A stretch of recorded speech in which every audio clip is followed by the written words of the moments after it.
Shalom semuanya. Maaf ya, suara saya agak serak.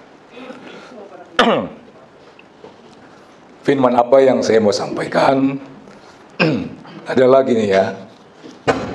Suara saya jelas ya. Dulu waktu di sekolah saya berpikir ada dua tipe orang. Kalau di sekolah saudara berpikir ada dua tipe orang, terdiri dari apa? Orang pintar dan orang bodoh ya. Nah, berjalannya waktu, akhirnya saya terjun di masyarakat. Ternyata bodoh dan pintar itu tidak menentukan sukses seseorang. Ya, ini dari pengalaman. Nanti tema apa yang saya mau sampaikan, ternyata yang menjadi sukses itu ditentukan oleh cara berpikir, bukan pintar dan bodoh. Ini ya. Nah, di Alkitab juga digambarkan seperti itu. Ada dua cara pikir yang menentukan orang itu bisa sukses masuk ke tanah yang penuh dengan susu dan madu atau dia gagal. Yaitu tentang 12 pengintai. 12 pengintai itu terdiri dari dua. Ya, kalau kita kayak dulu saya sekolah, pintar dan bodoh. Ternyata bukan seperti itu, tetapi mindset, cara berpikir. Yang 10 itu mayoritas berpikir negatif. Yang dua itu berpikir positif. Jadi sebelum bangsa Israel itu diperintahkan masuk ke tanah yang penuh dengan susu dan madu, jadi Tuhan melalui Musa dan Harun suruh intai dulu. Ya, paling enggak bikin kalian ini jadi ngiler lah. Jadi semangat.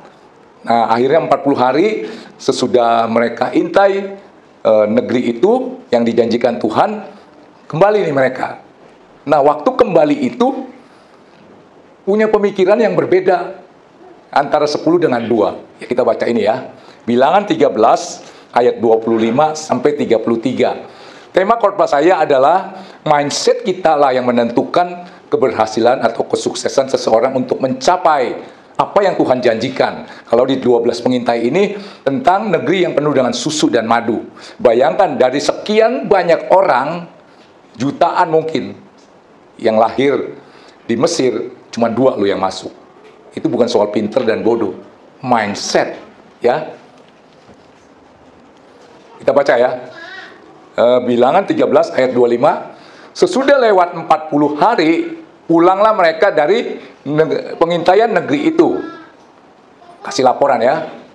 Dan langsung datang kepada Musa dan Harun dan segenap umat Israel di Kades, di padang gurun Paran. Mereka membawa pulang kabar kepada keduanya, yaitu Musa dan Harun yang memerintahkan ya, intai dulu. Dan kepada segenap umat itu, dan memperlihatkan kepada sekalian hasil negeri itu. Jadi waktu mereka ke sana, mereka bawa setandan anggur yang gede-gede, yang nggak pernah dilihat oleh bangsa Israel. Mereka menceritakan kepadanya, lihat, berpikir negatif. Kami sudah masuk ke negeri kemana kau suruh kami, dan memang negeri itu berlimpah-limpah susu dan madunya, dan inilah hasilnya. Dia tidak mau cerita yang ini nih. Yang dicerita apa? Hanya, nah ini kita sering nih, akhirnya kita tidak bisa masuk. Terima janji Tuhan. Hanya, ya saya percaya Tuhan itu dahsyat. Hanya, nah, bangsa yang diam di negeri itu kuat-kuat, dan kota-kotanya berkubu dan sangat besar, juga keturunan enak telah kami lihat di sana. Ceritanya yang negatif semuanya. Orang Amalek diam di tanah Negeb, orang Het, orang Yebus, dan orang Amori diam di pegunungan, orang Kanaan diam di sepanjang laut dan sepanjang tepi sungai Yordan. Cerita tentang hal-hal yang negatif tentang negeri yang penuh dengan susu dan madu. Kemudian, ini yang tadi saya katakan ada 2 ya. Kaleb mencoba menenteramkan hati bangsa itu di hadapan Musa. Katanya, tidak, kita akan maju menduduki negeri itu sebab kita pasti akan mengalahkannya. Terus 31. Tetapi orang-orang yang pergi ke sana bersama-sama dengan dia berkata, nah, terjadi perdebatan. Kita tidak dapat maju menyerang bangsa itu karena mereka lebih kuat daripada kita. Yang dilihat masalah aja, hal-hal yang negatif aja. Terus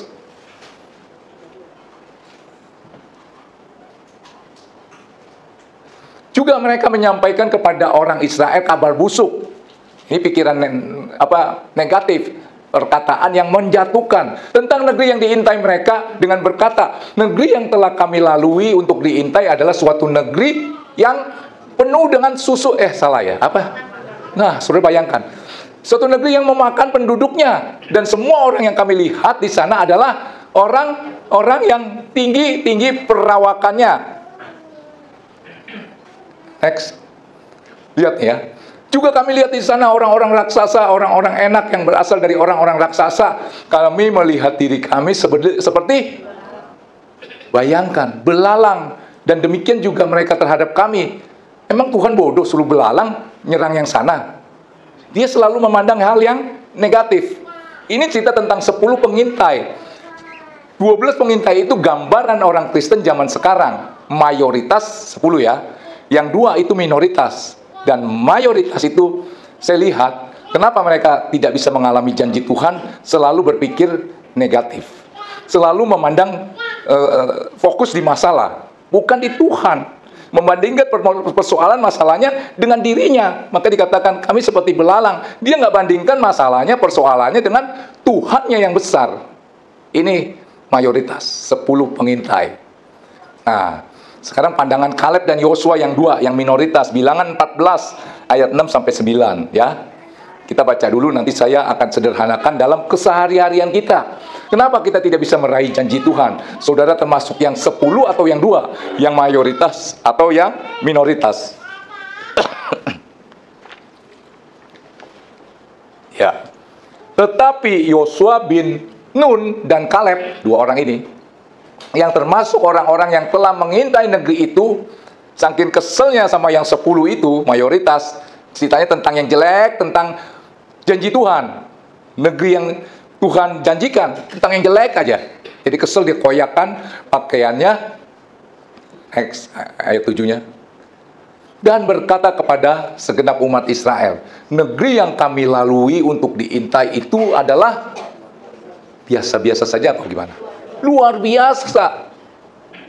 Ini yang harus saudara perkatakan adalah janji Tuhan yang luar biasa. Meskipun secara kenyataan yang saudara lihat adalah keterpurukan. Nanti saya akan bahas tentang di balik masalah selalu ada yang baik dan ada berkat. Terus ayat 8 ya. Nih, libatkan Tuhan. Jika Tuhan berkenan kepada kita, maka Ia akan membawa kita masuk ke negeri itu dan akan memberikannya kepada kita, suatu negeri yang penuh dengan raksasa, apa? Yang suatu negeri yang berlimpah-limpah susu dan madunya. Ini kita fokus kepada janji Tuhan, jangan fokus kepada masalah. Next. Hanya jangan memberontak kepada Tuhan dan janganlah takut kepada bangsa negeri itu, sebab mereka akan kita telan habis. Yang melindungi mereka sudah meninggalkan mereka, sedangkan Tuhan menyertai kita. Janganlah takut kepada mereka. Sekarang saudara udah punya bayangan, punya pandangan. Ada 2 tipe orang Kristen, mayoritas dan minoritas. Ya, mereka bisa masuk itu dan tidak bisa masuk, tergantung apanya. Cara pandang. Oke ya, jadi cara pandang atau mindset saudara, cara berpikir saudara itu yang menentukan kesuksesan seseorang. Makanya tadi saya katakan, waktu sekolah saya lihat ada orang yang juaranya, kelas itu waktu itu ada 40 ya, banyak. Juaranya 35, 39. Buntut. Setelah terjun di masyarakat, dia menjadi bos besar. Padahal matematikanya aja jeblok. Saudara pernah lihat itu? Dan tidak jaminan kalau sekolahnya yang matematikanya jago, Inggrisnya jago, di masyarakat dia menjadi menonjol. Belum tentu. Dan ternyata pola pikir itulah, dia tahan banting, itulah yang selalu berpikir positif, itulah yang menjadikan dia jadi sukses. Saudara mau ya? Saudara harus menjadi orang yang sukses sesuai dengan apa yang dirindukan oleh Tuhan. Saudara, ada 2 model orang Kristen yang tadi saya sudah sampaikan. Nah, khususnya masa pandemi itu paling jelas kelihatan. Di tadi cerita 2 tipe orang Kristen, khususnya bisa dilihat di masa pandemi, masa semua serba susah, adalah ada 2, bersyukur atau bersungut. Saudara, di masa pandemi ketika pekerjaan ya berkurang, bisnis omset menurun, saudara bersyukur atau bersungut. Ini ada 2 tipe nih, ya. Atau saudara mungkin dekat sama Tuhan atau jadi jauh dari Tuhan. Saya ambil contoh di masa pandemi. masa penampian, saudara digoncangkan bagaimana? Jadi malas beribadah atau tambah semangat untuk beribadah? Tambah dekat sama Tuhan apa tambah jauh daripada Tuhan? Karena saya sering lihat ada orang yang dekat sama Tuhan ketika dia diberkati melimpah. Tetapi ketika dia mengalami kesulitan dan dia selalu berpikir, Tuhan saya udah kurang setia, apalagi saya selalu sampai saudara nggak habis Pak baterainya. Ini ganti dulu ya Pak. Jadi linglung. Ya. Diberkati, dekat sama Tuhan, rajin doa, menghadapi masalah, mulai mengalami goncangan, ngomel sama Tuhan. Terus, Tuhan saya udah setia melayani Tuhan, mengiringi Tuhan, kenapa saya harus mengalami hal seperti ini? Dia jadi jauh dari Tuhan. Ada waktu lagi susah, berseru sama Tuhan, dekat sekali sama Tuhan, rajin ibadah. Tengah minggu datang, karena nganggur sih. Susah dia dekat sama Tuhan. Begitu diangkat sama Tuhan, diberkati Tuhan, sibuk, nggak punya waktu lagi buat Tuhan. Saudara tipe yang mana? Sambil kita mengintrospeksi diri. Tadi saya katakan ada dua tipe, bersyukur, bersungut, minoritas, mayoritas. Dekat sama Tuhan, jauh daripada Tuhan, yang bisa kita lihat ketika pandemi. Saudara model tipe yang apa? Dekat sama Tuhan ketika saudara susah, belum diberkati, begitu diberkati sibuk, nggak ada waktu lagi buat Tuhan. Yes. Waktu diberkati Tuhan semua lancar, semangat melayani Tuhan, memberi. Masa pandemi, masa penampian, mengalami tadinya tokonya 2, sekarang tinggal 1, itu aja udah kempas-kempis. Saudara marah sama Tuhan. Ada yang model gitu nggak? Saya mau katakan, kenapa saudara bisa seperti itu? Intinya ya, ini sambil saudara introspeksi diri, karena dulu saya juga begitu. Karena kita cari Tuhan itu supaya diberkati, itu kan nggak jauh daripada pesugihan. Capek-capek ke gunung, sampai nginep di hutan, pulang bawa sesuatu supaya apa? Supaya saudara diberkati, supaya laris. Betul nggak? Kalau harapan saudara kepada Tuhan itu seperti itu, ya nggak jauh saudara ini lagi persugihan. Coba cek. Tetapi saya dulu juga begitu, tanpa saya sadari. Saya mau datang ibadah, minggu saya mau ke gereja, supaya Seninnya lancar, usahanya. Ada yang punya pemikiran seperti itu? Dulu juga saya seperti itu. Waduh, nggak ke gereja, besok rasanya kurang mantap kalau kerja atau usaha. Dulu juga saya seperti itu. Sekarang saudara harus berubah. Saudara cari wajahnya Tuhan. Saya sering katakan, coba Mazmur 37 ayat 4. Saudara cari wajahnya Tuhan, hadiratnya Tuhan. Berkat materi itu hanya akibat saudara dekat dengan sang konglomerat. Tangkap nggak? Karena engkau dekat dengan Bapa yang baik, Bapa yang kaya raya, Bapa yang pemelihara. Otomatis berkat itu kecipratan ke saudara. Karena saudara dekat kepada sang sumber, kepada Allah. Makanya firman Tuhan berkata begini, bergembiralah karena Tuhan, maka Dia akan memberikan kepadamu apa yang diinginkan hatimu. Nggak usah diomongin di mulut, di hati kepingin A dan B. Tuhan udah tahu C, D. Asik gak? Ini saya mau saudara rubah pola pikirmu, ya.